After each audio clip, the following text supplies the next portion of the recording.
On va préparer une recette très économique, le riz au lapin. L'idéal pour cette recette, comme pour toutes les paellas d'ailleurs, c'est d'avoir une paella comme vous le voyez à l'écran, en inox. J'ai celle-ci depuis 10 ans, elle n'a pas bougé. J'ai commencé par couper des morceaux de lapin désossés et je les ai mis à revenir dans un petit peu d'huile d'olive dans la paella. Une fois dorés, je les ai retirés de la paella et je les ai réservés dans un cul de poule. Ensuite, j'ai mis à revenir quelques morceaux de chorizo. Alors, il y a des puristes, certains n'en mettent pas. Moi, j'aime bien le goût qu'il donne au riz. Après avoir réservé mon lapin et mon chorizo, j'ai mis à revenir des légumes. Ici, pour cette recette, j'ai juste mis du poivron rouge, du poivron vert et des artichauts, les premiers que j'ai trouvés au marché en cette saison. Ensuite, nous allons faire ce qu'on appelle le sofrito.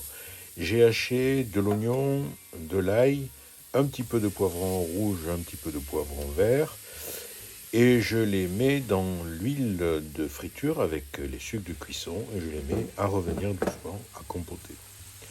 Une fois qu'ils ont bien compoté, je mouille un petit peu à l'eau chaude.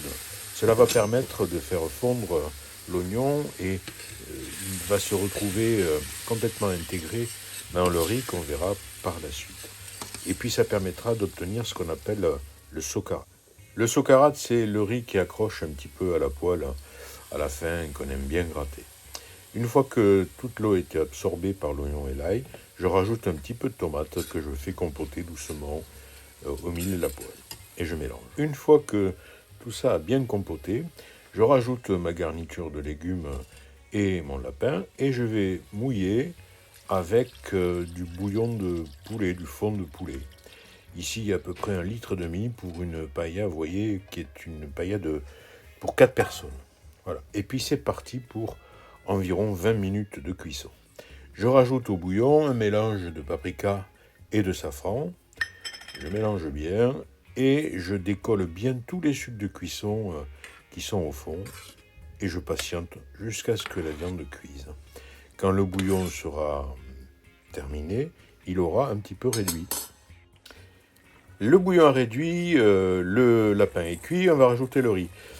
Alors c'est du riz rond bien sûr, hein, ne mettez pas de riz long dans les paillas, hein, c'est pas ça. Petite technique, là vous voyez je fais ce qu'on appelle la croix, je fais une croix dans la paella. Ça ne marche qu'avec les paellas, hein. Si votre plat est plus haut, ça ne marchera pas. Bon là j'en ai mis un petit peu trop, il faut en mettre moins que moi.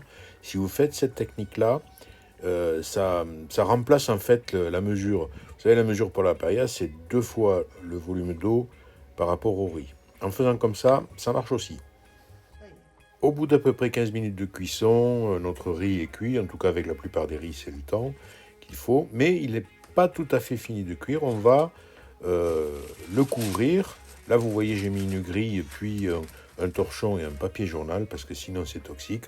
Et on laisse reposer 5 minutes. Au bout de 5 minutes, comme vous le voyez, le riz a absorbé tout le bouillon. Si on le veut un petit peu plus juteux, caldoso comme on dit, on met un petit peu plus de bouillon dans la paella.